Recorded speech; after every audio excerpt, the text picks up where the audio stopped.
Okay, today we are in Huntersville, North Carolina, checking out some of these spots that I circled that supposedly had houses 100 years ago or more, but now they're empty lots. This area right here now looks like this. A gigantic wall of what looks to be poison ivy, about 8 feet tall. Then we got this really peculiar sign. This vacant lot doesn't look quite right. Just has a giant wall of thorn bushes and stuff, but why is there this no trespassing sign? And look how it's worded. No trespassing 24 hours a day, 7 days a week. Who ever heard of one like that? There's not any hours during the year I'm allowed to come over here? What could possibly be over there that's so special that you want to keep it to yourself? It looks just like vacant land. A piece of land real close to town.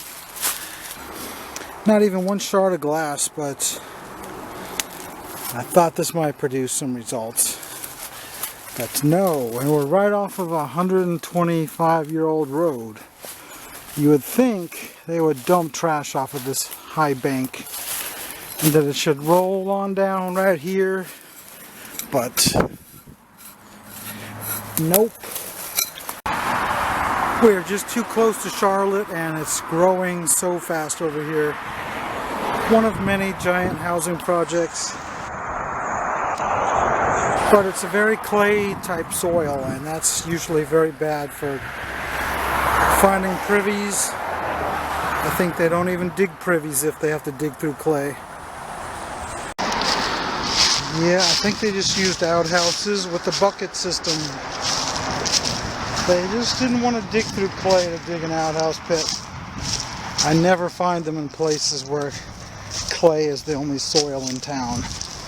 Yeah, I think we're going to have to leave this town and go closer to the middle of the state. This area is just too much clay. I think I'll go to Randleman. Interesting landmark, Huntersville Town Center. I've never been down a highway with about 1 million people population, hundreds of buildings and stores and gas stations, and 0 fast food restaurants in 20 miles. I don't know if these towns are too historic and charming to be developed into fast food restaurants or what, but the only place I can think of I've ever been that didn't have any was Tombstone, Arizona, and you know how historic that is. Okay, here we are entering Mooresville on Highway 151, and we have a Circle K with no prices on their sign right there. Maybe it's $5 a gallon, and that's why they don't want to let you know. Everything in Salisbury is impossible to eat at.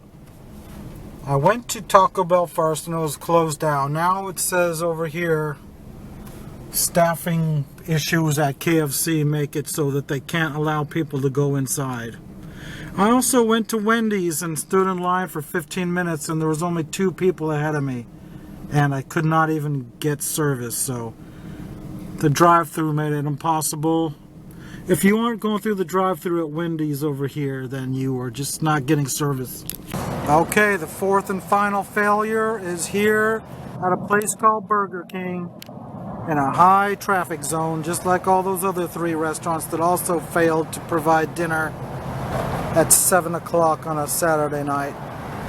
I can't even open the door, it's locked. I guess I'm going to Walmart to eat dinner then. Gonna have to eat a cold sandwich or something.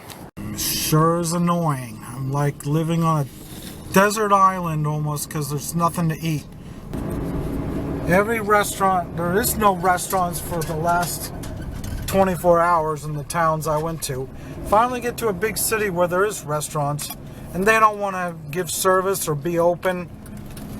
Taco Bell's literally all blacked out like it's permanently out of business. And I really hate cold sandwiches at Walmart. If I'm going to eat a sandwich, I want it toasted. Not a cold one.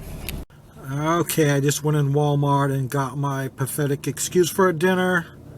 A prefabricated salad. And some discount baked goods. But I'm here in the parking lot, getting ready to go to sleep. I've been sitting here for at least half an hour, and there's absolutely nobody else camping out overnight here. There's usually at least 8 or 10 vehicles here. It's Saturday and it's like 8:30 already, and there's nobody around. When I used to come here, there was always vehicles over here, motorhomes and all kinds of stuff. But I don't see any signs that say I'm not allowed to park overnight, which almost all of these places, almost all Walmarts have those signs. So I'm hoping I'm not going to get kicked out in the middle of the night. Okay, I just went to Burger King there. Finally, they have the door unlocked for breakfast at least, but the burrito is noticeably smaller than normal. Okay, today's adventure brings us to Salisbury, North Carolina. I'm starting to cruise around looking for vacant lots. I've found several already, but they all are posted no trespassing. But I'm pretty sure I tried this lot years ago, before the no trespassing signs went up. But I have since learned the privies digging situation for North Carolina is a lot different than it is out west. So now I have to retry some of these lots that I failed to find privies on 5 to 10 years ago. Do you see anything interesting about this? Those are all outhouses right there. Have you ever seen that many all clustered together? Okay, coming up to a nicely done Coca-Cola sign.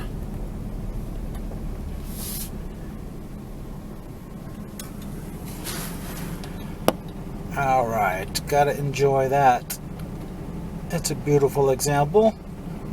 The artist knows what they're doing when they painted that one. And of course the Cheerwine sign, which is not nearly as beautiful. I'm not a big fan of Cheerwine.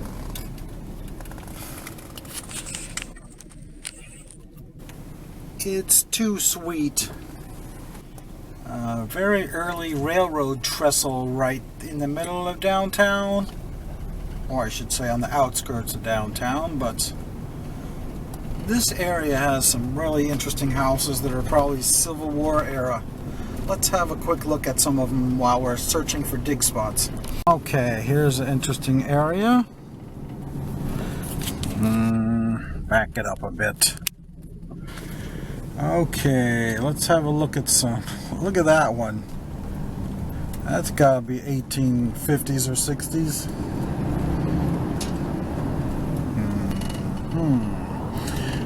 These look pretty ancient. And this next one is actually listed as a historic building.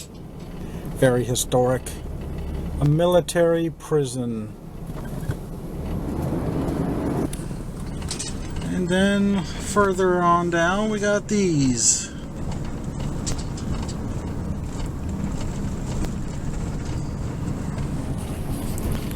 Then if that's too ancient for you, then we got the 1950s grocery store look with a fishtail Coke sign on it.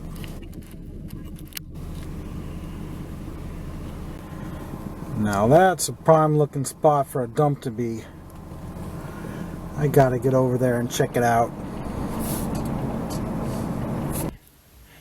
Well, I guess I should have brought my camera down there. There was a small creek and it had a number of soda bottles, all broken of course, but this one was the first one I came up to. It's actually intact. It does have a lip chip and a fisheye out there, so somebody probably found it already 30 or 40 years ago and chucked it back. But I'm sure it's worth $5 anyway. Then another one I brought back just to make a drinking glass out of. Sawed off right there. got the pyramids and the camels, and so I've never made one of these into a glass, so that should be pretty interesting.